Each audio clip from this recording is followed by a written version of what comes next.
Hello students, आप सभी बच्चों का हमारे ऑफिशियल चैनल आरजेटी कैंपस में बहुत बहुत स्वागत है। तो डे 7 में हम लोग आज हैं CBSE 2026 board examination physics numerical parts को कवर कर रहे हैं। 14 दिन का हमारा टारगेट है।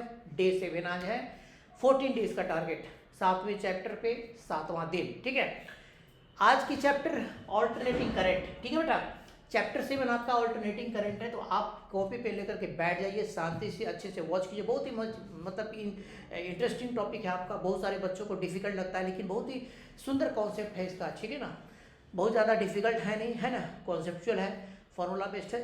कुछ क्वेश्चन आते हैं, थोड़े बहुत क्वेश्चन आते हैं, अच्छे क्वेश्चन आते हैं। ठीक है ना, जो भी क्वेश्चन आते हैं वो सारे टॉपिक को हम लोग आज कवर करेंगे। ठीक है, तो स्टार्ट करते हैं टॉपिक को। ठीक है, चलो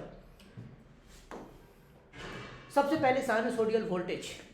एसी में सबसे बड़ी बात आती है, एसी होता क्या बेटा? एसी का मतलब होता है ऑल्टरनेटिंग करंट। आप मान के चलिए कि अगर वोल्टेज और आपका करंट क्या है, मतलब कि वेरिएबल है, तो हम कहते हैं कि वेरिएबल वोल्टेज या फिर वेरिएबल करंट अगर हम लोग कहेंगे तो वेरिएबल वोल्टेज या फिर वेरिएबल करंट को हम लोग क्या मान के चलते हैं? हम लोग मान के चलते हैं कि वो आपका एसी होता है। ठीक है ना, एसी का सोर्स है एक तरह से। तो एसी में करंट आपको वेरिएबल, वोल्टेज आपको वेरिएबल। ठीक है, आपको ध्यान रखना है। ठीक है, वोल्टेज क्या होगा? तो V not sine omega T. Voltage की value V not sine omega T. V nought क्या है? पीक वैल्यू ऑफ वोल्टेज है, V not sine omega T. RMS value V not by root 2 हो जाएगा। Average value 2 V not by pi हो जाएगा। तो आपको मान के चलना है कि साइनसोडियल वोल्टेज या करंट होगा, तो उसमें आपको उसकी जो ईएमएफ सोर्स होगी, जो ईएमएफ का सोर्स होगा, हम लिखेंगे V not sine omega T. RMS value V not by root 2 और average value 2 V not by pi. हमेशा एक चीज़ ध्यान रखना, अगर कोई वैल्यू फाइंड कर रहा है एसी में, वोल्टेज निकालना है, करंट निकालना है, तो कौन सी वैल्यू चाहिए? 3 तरह के वैल्यू होते हैं, आरएमएस होता है, एवरेज होता है, इंस्टेंटेनियस होता है। तो आपको मान के चला कि अगर क्वेश्चन में इंफॉर्मेशन नहीं है कौन सा वोल्टेज चाहिए, कौन सा करंट चाहिए, तो आपको आरएमएस वैल्यू फाइंड करनी है।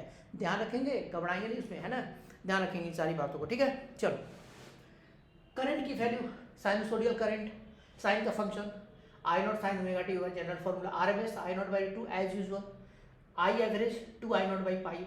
आई नॉट क्या है? पीक वैल्यू ऑफ करंट है, करंट की मैक्सिमम वैल्यू आपको आई नॉट है। ठीक है, दूसरी चीज एवरेज पावर जो एसी में होता है उसका फॉर्मूला क्या होता है?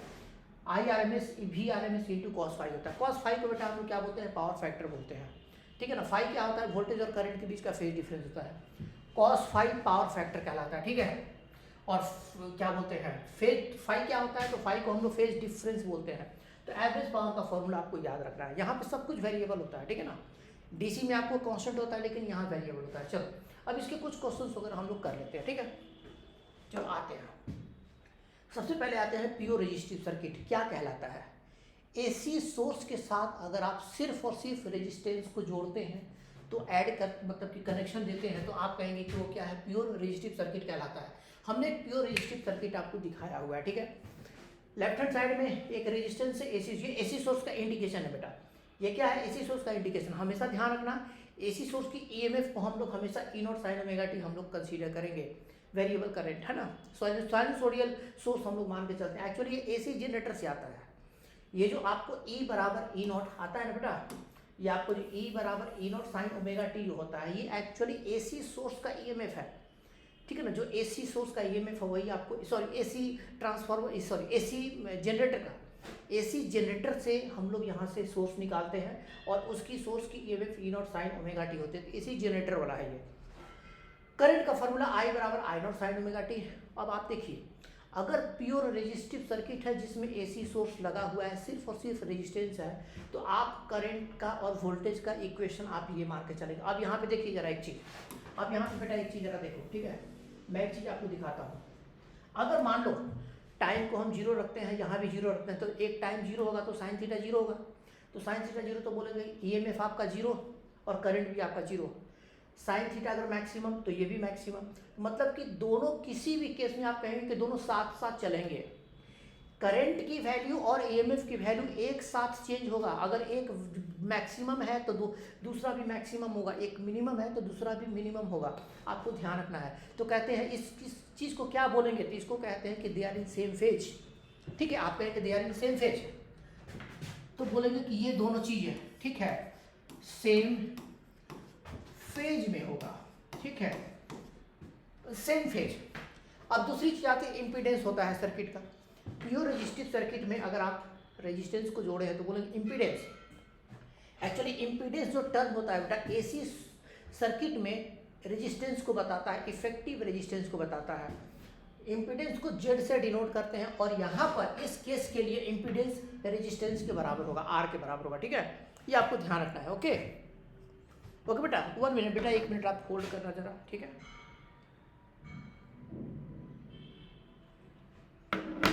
ठीक है,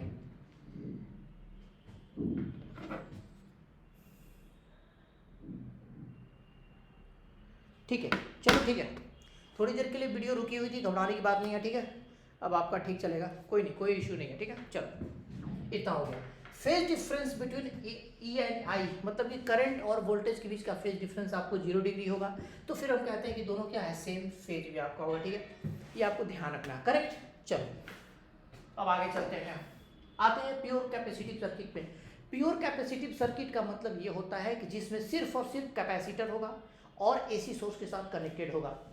प्योर कैपेसिटिव सर्किट के लिए source EMF E nought sine omega T, लेकिन करंट जो होगा I nought sine omega T plus 90 degree plus π/2 होता है। मतलब यहाँ पे ध्यान रखना है कि वोल्टेज जो होता है वो लैग करेगा 90 डिग्री से करंट से।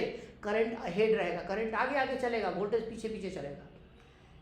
आर में क्या था, दोनों साथ साथ चल रहा था। यहाँ पे क्या होगा, करंट आपको आगे रहेगा, वोल्टेज आपको पीछे रहेगा, 90 डिग्री से दोनों का फेज का डिफर करेगा। ठीक है ना, तो आपको ध्यान रखना है, ये बहुत ही इंपॉर्टेंट कॉन्सेप्ट है। वोल्टेज और करंट के बीच में फेज का difference 90 degree pure capacitive circuit में। अब यहाँ पर इम्पीडेंस की बात करते हैं, जो इफेक्टिव रेजिस्टेंस होगा। तो effective resistance impedance that is equal to Z, जिसको हम XC से डिनोट करते हैं, XC से डिनोट करते हैं। ठीक है ना, XC। ठीक है ना, इसको कैपेसिटिव रिएक्टेंस भी बोलते हैं, इस जगह पर कैपेसिटिव रिएक्टेंस भी बोलते हैं। XC, इसकी वैल्यू कितनी होती है, 1/ωc होता है। मतलब क्या हुआ, अब ये वेरिएबल है, रेजिस्टेंस यहाँ पे चेंज करेगा। कैसे चेंज करेगा, ओमेगा चेंज कर दो।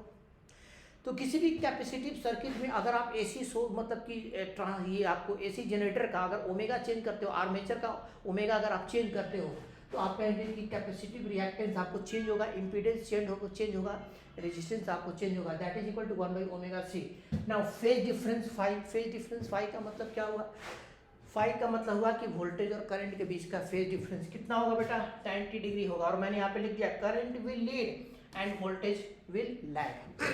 तो करंट विल लीड वोल्टेज, ये आपको ध्यान रखना है। ठीक है, ये आपका प्योर कैपेसिटिव सर्किट में है। अब यहाँ पे आप आ जाइए, कौन सा है, प्योर इंडक्टिव सर्किट। देख लो आप ठीक से, प्योर इंडक्टिव सर्किट में सिर्फ और सिर्फ एक इंडक्टर जोड़ देते हैं बेटा एसी सोर्स के साथ। एसी का जो ईएमएफ होगा E nought sine omega T, ये सोर्स ईएमएफ है, E nought sine omega T source EMF है, ई नॉट आपका पीक वैल्यू है, ध्यान रखना। करंट क्या होगा, I nought sine omega T minus 90 degree, मतलब यहाँ पे करंट पीछे रहेगा, वोल्टेज आगे रहेगा। तो यहाँ पे क्या है, करंट आपको पीछे चलेगा, वोल्टेज आगे आगे चलेगा, 90 डिग्री से पीछे होगा। ठीक है ना। अब देखो तीनों सर्किट की कहानी क्या है, तो बोलेंगे प्योर रेजिस्टिव में क्या था, देख लो एक एक करके। ठीक है, प्योर रेजिस्टिव में क्या था, दोनों साथ साथ चल रहे हैं, वोल्टेज करंट एक साथ चल रहा है। प्योर कैपेसिटिव में क्या है, वोल्टेज पीछे है, करंट आगे है 90 डिग्री से।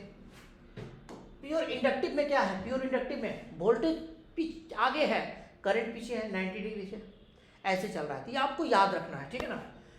इम्पीडेंस यहाँ पर क्या होता है, तो यहाँ पे जो सर्किट का रेजिस्टेंस होता है प्योर इंडक्टिव सर्किट में, उसको इम्पीडेंस बोलते हैं। और वो इम्पीडेंस आपको जेड के बराबर that is equal to XL denote omega L के बराबर होता है। ये भी वेरिएबल होगा, यहाँ पर भी रेजिस्टेंस वेरिएबल होता है। ठीक है ना। तो कहेंगे कि यहाँ पर इफेक्टिव रेजिस्टेंस वेरिएबल होगा, ओमेगा एल के बराबर होगा। ठीक है।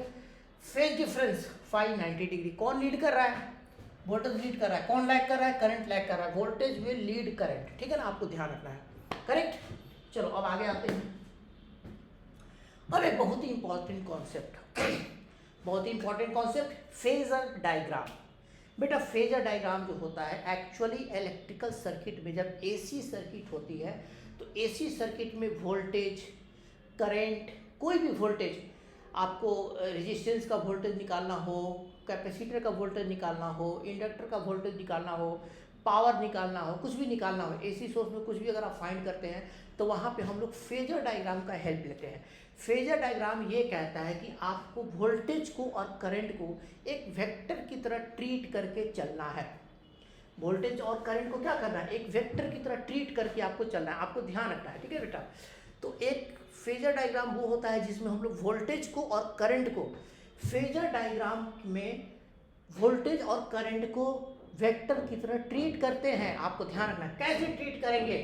तो मैंने पूरे सर्किट को ले लिया, आप मान के चलो कैपेसिटिव, इंडक्टिव, रेजिस्टिव क्या हो सकता है सर्किट में। बोलेंगे किसी भी इलेक्ट्रिकल सर्किट में क्या पॉसिबल है, तो बोलेंगे किसी भी इलेक्ट्रिकल सर्किट में सिर्फ रेजिस्टेंस पॉसिबल है, सिर्फ इंडक्टर पॉसिबल है, सिर्फ कैपेसिटर पॉसिबल है। इंडक्टर रेजिस्टेंस ये भी पॉसिबल है, कैपेसिटर रेजिस्टेंस ये भी पॉसिबल है, इंडक्टर कैपेसिटर ये भी पॉसिबल है, और तीनों पॉसिबल है।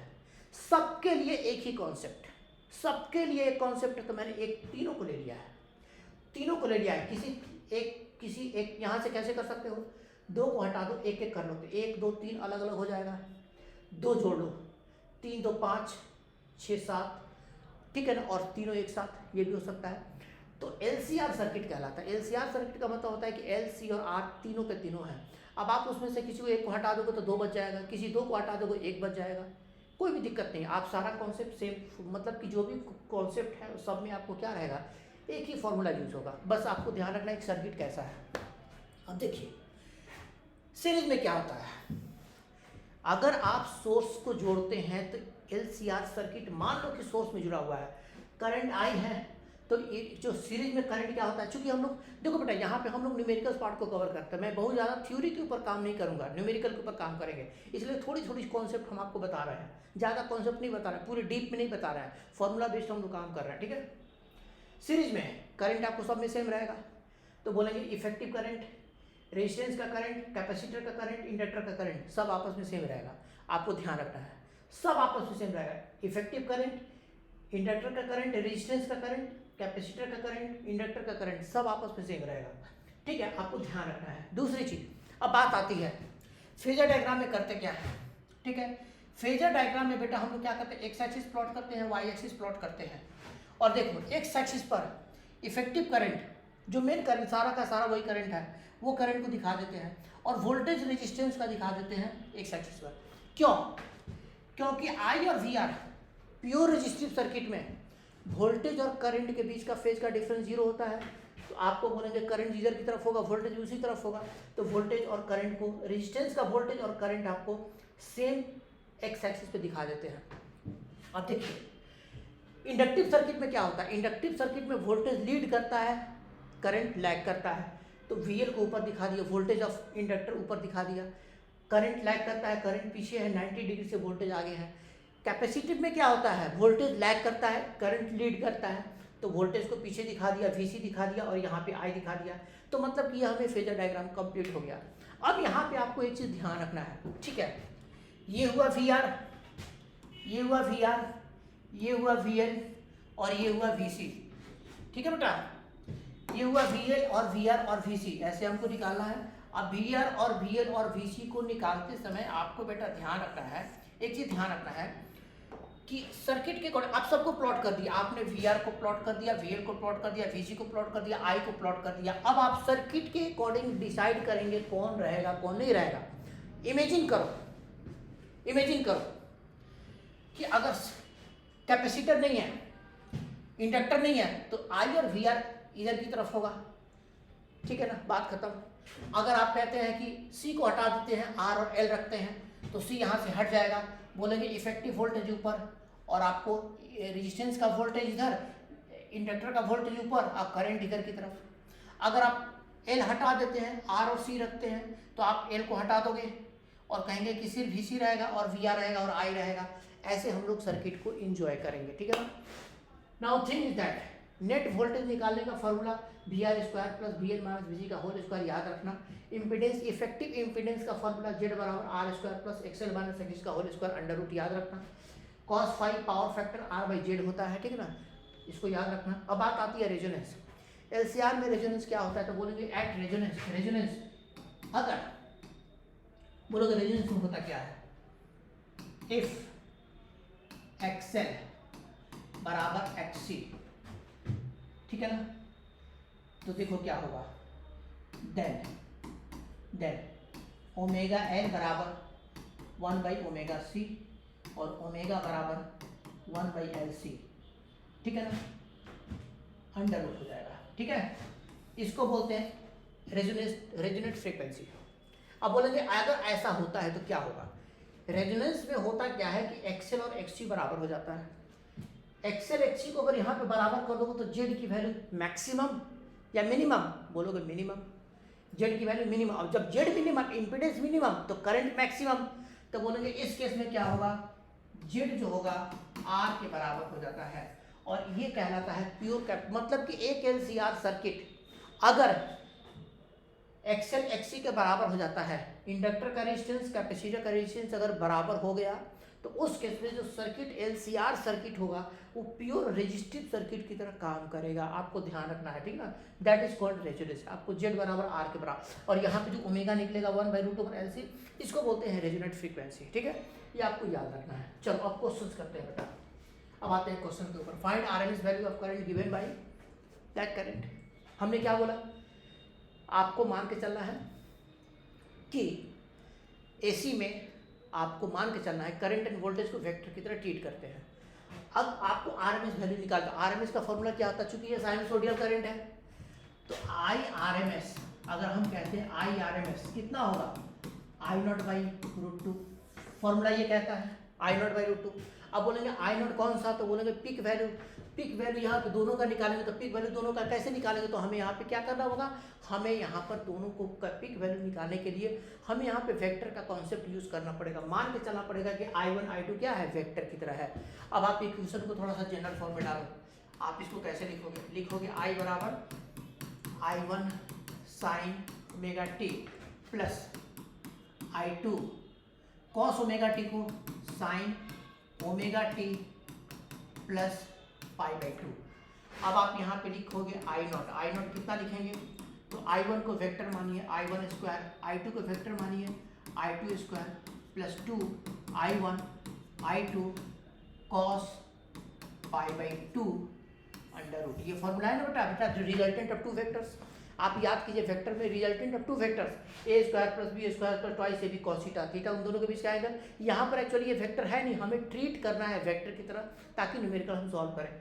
तो I0 आपका पिक वैल्यू कितना होगा, I0 I1 square plus I2 square plus 2 I1 I2 cos π/2, ठीक है। यहाँ पे हमने कॉस π/2, बेटा ये पूरा का पूरा टर्म क्या हो जाएगा, जीरो हो जाएगा। तो कहेंगे कि पिक वैल्यू ऑफ करंट कितना होगा, बोलेंगे I1 square plus I2 square under root. अब आप बताइए आरएमएस वैल्यू कितना लिखेंगे, तो बोलेंगे आरएमएस वैल्यू का जो फॉर्मूला है, पिक वैल्यू तो हम लोगों ने निकाल चुका, ठीक है। तो कहेंगे कि जो रिजल्टेंट आरएमएस वैल्यू होगा करंट का वो कितना होगा, पिक का √2 टाइम्स होगा। पिक कितना निकाले बेटा, I1 square plus I2 square under root by 2, ठीक है। सब रूट पूरा हो जाएगा, ठीक है, रूट सबका हो जाएगा, रूट आपका पूरे का हो जाएगा, ठीक है। I1 square plus I2 square. बेटा ये CBSE 2000 CBSE का ही क्वेश्चन, मुझे याद नहीं है लेकिन ये CBSE का ही क्वेश्चन है, ठीक है। ये आपका I1 square plus I2 square by 2 under root आपका हो गया, ठीक है। चलो आगे चलते हैं। Voltage of resistor, inductor and capacitor 20 volt, 15 volt, 30 volt, find source voltage, ठीक है। देखिए बेटा आपको ध्यान, सबसे पहले से ध्यान रखना है, आपको सीरीज कॉम्बिनेशन का पढ़ना है। आपके सिलेबस में सीरीज कॉम्बिनेशन LCR में कोई भी हो, 2 हो, 1 हो, 3 हो, तीनों प्रेजेंट हो, कोई भी 2 प्रेजेंट हो, कोई भी एक सिंगल प्रेजेंट हो, आपको मान के चलना है सीरीज का केस है।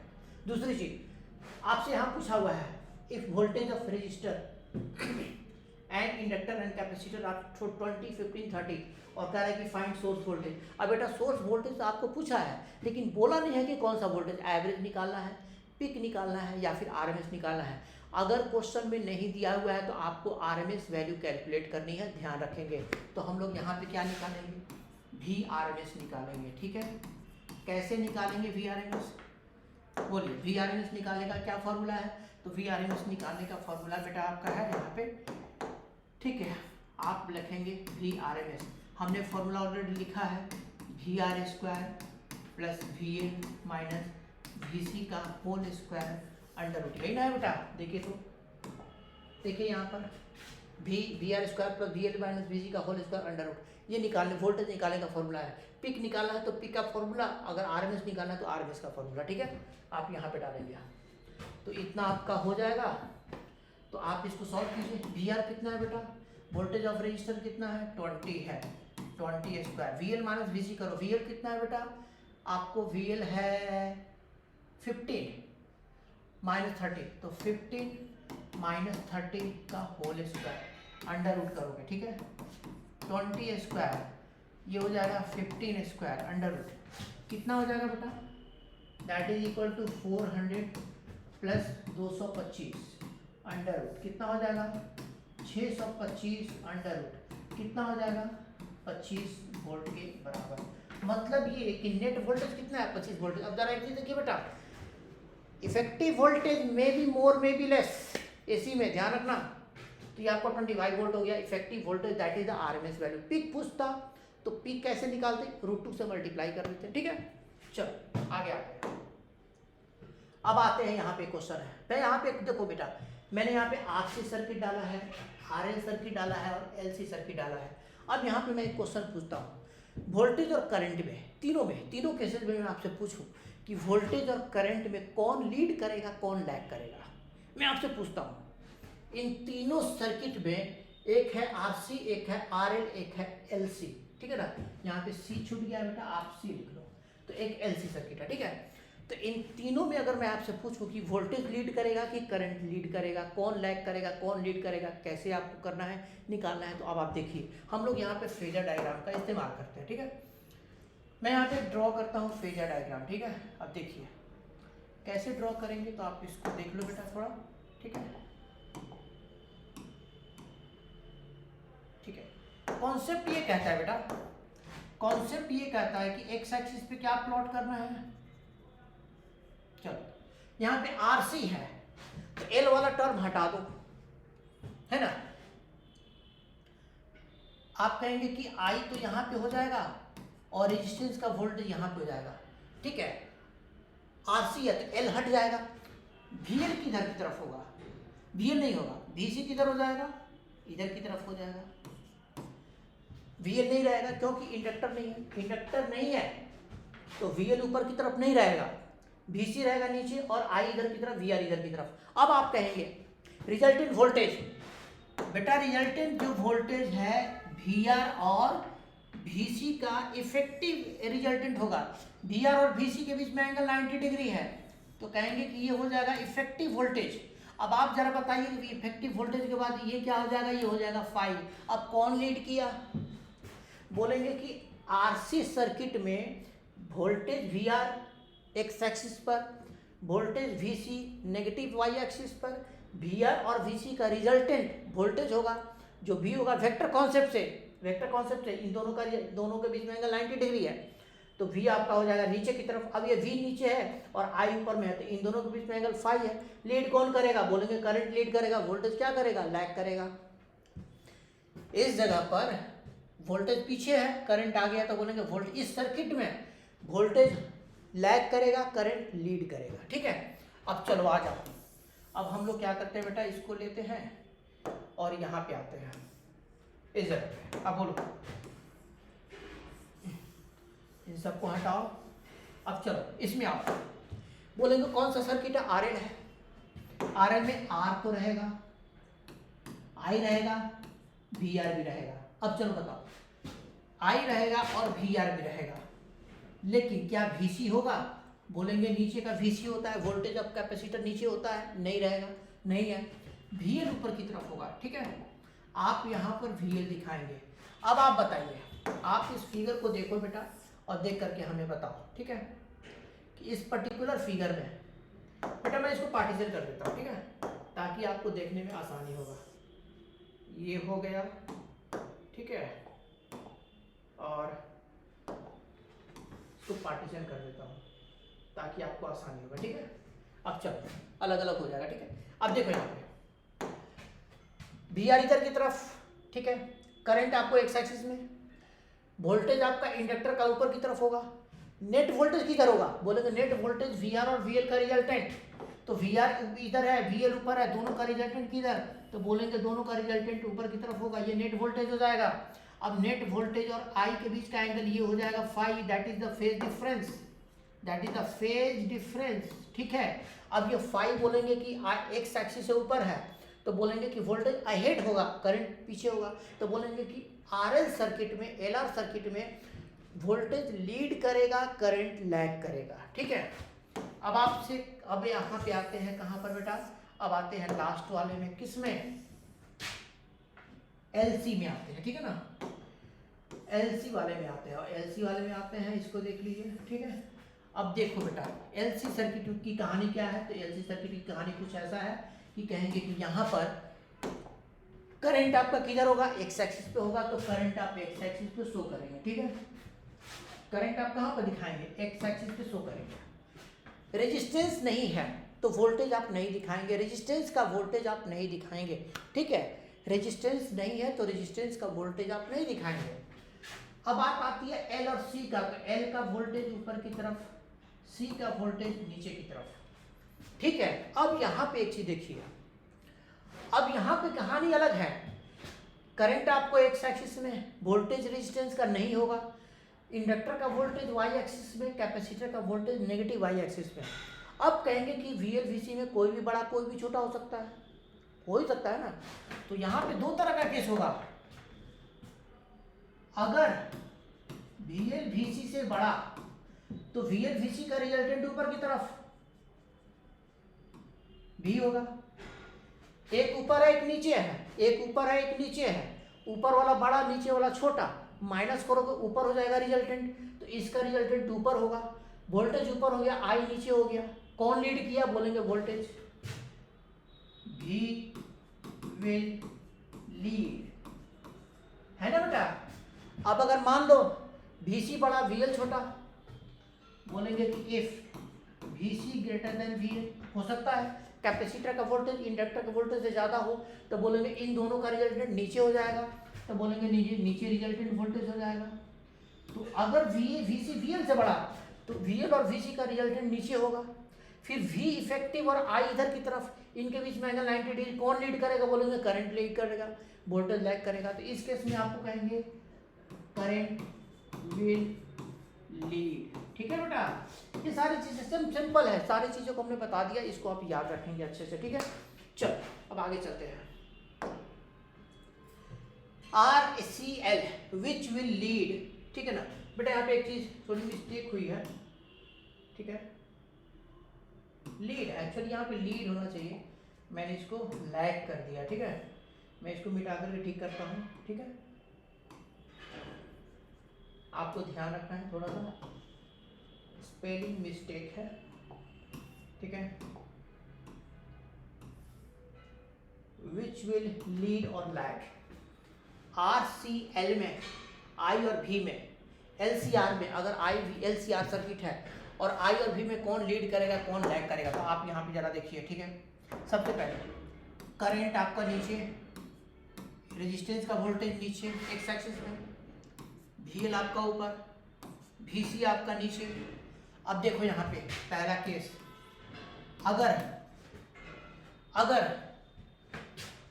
VL VC के बराबर, तो ये इंप्लाई करता है फेज डिफरेंस कितना, 0 डिग्री, VL खत्म VC खत्म, दोनों एक ही लाइन में होगा, V रिजल्टेंट VR हो जाएगा, और जो मतलब कि प्योर रेजिस्टिव सर्किट की तरह काम करेगा, तो प्योर रेजिस्टिव सर्किट की तरह I और वोल्टेज एक साथ चलेंगे, फेज डिफरेंस नहीं होगा, कोई लीड कोई लैग नहीं करेगा। दूसरा केस, अगर VL, ठीक है, अगर VL greater than VC, this imply that VL VC से बड़ा, तो रिजल्टेंट वोल्टेज किधर की तरफ, ऊपर की तरफ, ये वाला, ठीक है, ध्यान रखना, ये वाला।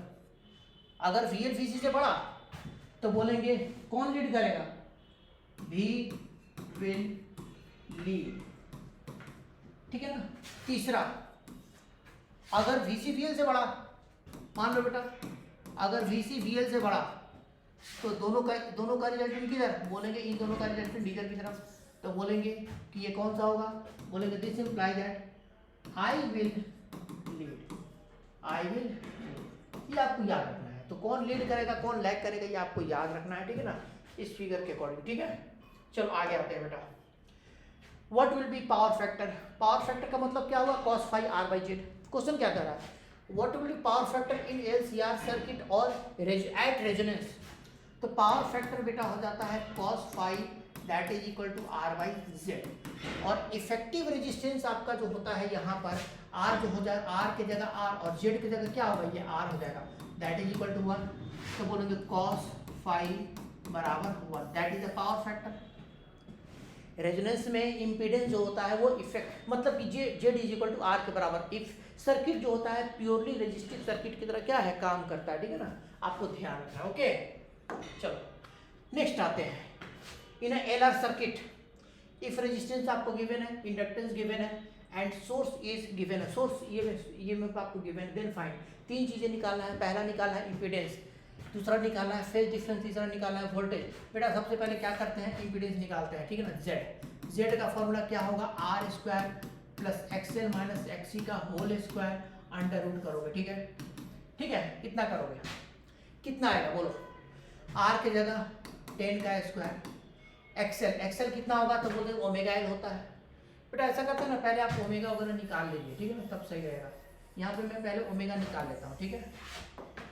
देखो एक्सएल कितना होगा, ओमेगा एल, ओमेगा कितना, बी बराबर V not sine omega T, तो ओमेगा की जगह 100 पाई, ठीक है ना। एल कितना है, inductance 1000 by pi, 1000 by pi into 10 का पावर कितना, -3, तो 10 का पावर 3 और -3, कहानी खत्म, पाई और पाई की कहानी खत्म।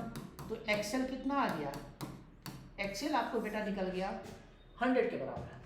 अब आप करते हैं एक्सी कितना होता है, 1 बाई ओमेगा सी होता है। ओमेगा की वैल्यू कितनी है, तो ओमेगा की वैल्यू बेटा है ओमेगा टी, ओमेगा आपको 100 पाई है, आप नीचे में डालिए 100 पाई इंटू सी कितना है, सॉरी बेटा यहाँ पे आपको एक्सेल निकल चुका, बात खत्म। अब हमें आर तो निकल ही चुका है, सी नहीं है, कैपेसिटिव नहीं है। एलआर सर्किट में हमने एक्सेल निकाल लिया और आर निकाल लिया, बात खत्म, ठीक है ना। अब हमारा एक्सेल निकल चुका, आर भी निकल चुका है, ठीक है ना। तो एक्सेल और आर निकल चुका है। अब हम यहाँ पे कहेंगे कि जेड, इम्पीडेंस जेड कितना होगा, आर स्क्वायर प्लस एक्सएल का होल स्क्वायर अंडर रूट। चूंकि एक्सी नहीं है तो आप एक्सी को हटा देंगे, तो सिर्फ R square plus XL square under root हो जाएगा। इसकी वैल्यू कैलकुलेट करोगे तो आर की जगह क्या रखोगे, 10 का स्क्वायर रखोगे, प्लस एक्सएल कितना रखोगे, 100 का स्क्वायर रखोगे, ठीक है, 100 का स्क्वायर रखोगे, रूट करोगे। बेटा आप जरा देखिए एक चीज, 100 का स्क्वायर के कंपेरिजन में 10 का स्क्वायर मतलब कि 100, आप बोलेंगे इसको, ये हो जाएगा 100 और ये हो जाएगा 10 का पावर 4।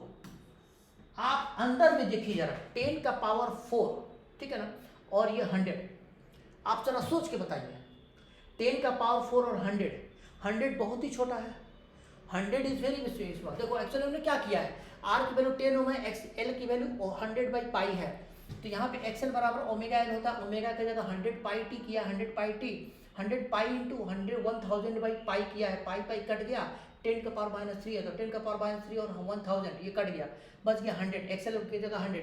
अब आप 100 का स्क्वायर करेंगे तो 10 का पावर 4 हो जाएगा।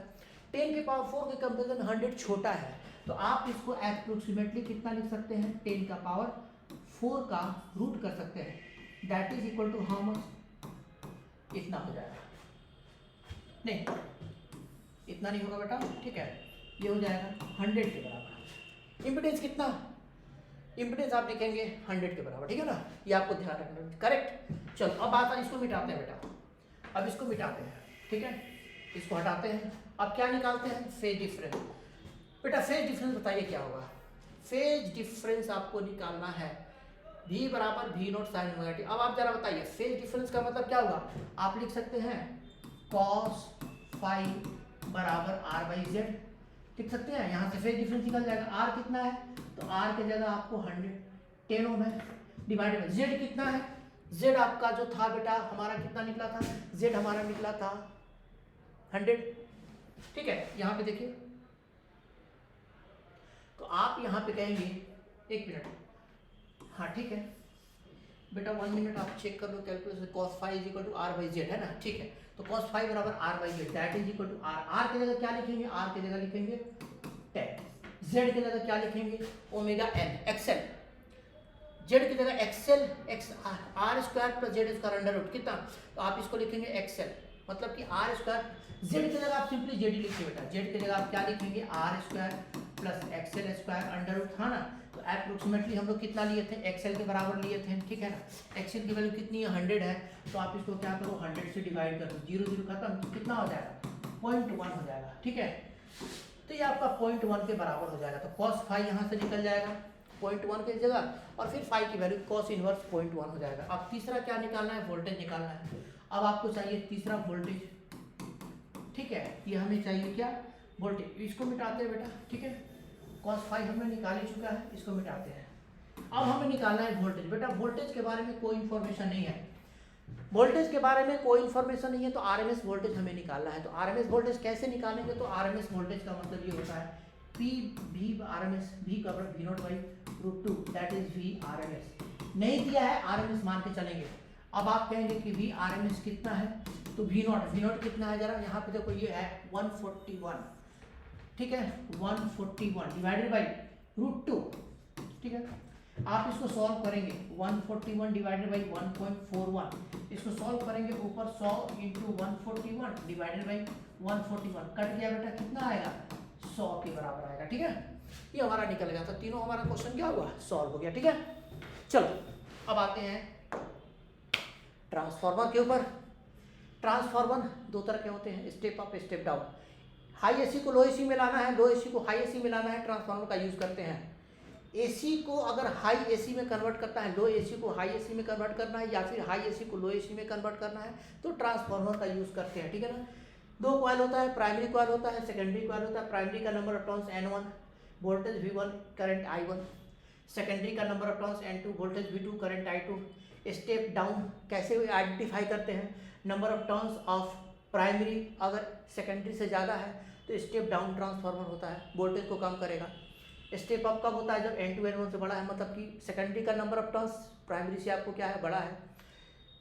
किसी भी ट्रांसफार्मर के लिए आप याद रखेंगे N1 by N2, V1 by V2, I2 by I1, आपस देखा ध्यान रखना, N1 by N2, V1 by V2, I2 by I1, ठीक है, I2 बाई I1 है, ये आपको फॉर्मूला याद रखना है, ठीक है। चलो उसके बाद आता ट्रांसफार्मर की एफिशिएंसी कितनी होती है, तो एफिशिएंसी हम output power by input power into 100 करते हैं, ठीक है। For ideal transformer output power और इनपुट पावर इक्वल रहता है, आपको याद रखना है, ठीक है। अगर ट्रांसफार्मर आइडियल है तो कहते हैं कि एनर्जी का लॉस नहीं होता है, जितना इनपुट पावर डेवलप करेगा उतना आउटपुट में कन्वर्ट होगा, पूरा का पूरा कन्वर्ट हो जाएगा। हालांकि ये आइडियल सोच है, ये पक्का नहीं होता है, it is only ideal concept, ideal सोच है ये, ठीक है। तो आइडियल ट्रांसफार्मर के लिए आउटपुट और इनपुट पावर आपस में सेम रहेगा, ठीक है। चलो अभी इसके ऊपर एक क्वेश्चन कर लो। क्वेश्चन क्या है बेटा, आई प्राइमरी एंड सेकेंडरी कॉइल है 50 एंड 1500 टर्न्स। प्राइमरी कॉइल का नंबर ऑफ टर्न्स 50 है, सेकेंडरी का नंबर ऑफ टर्न्स 1500 है, ठीक है। Flux through the primary coil is given by this, ऐसे चीज जरा 5 बराबर 5 naught plus 40 where 5 naught is constant, find output voltage. बेटा आउटपुट वोल्टेज के लिए पहले इनपुट वोल्टेज निकालो।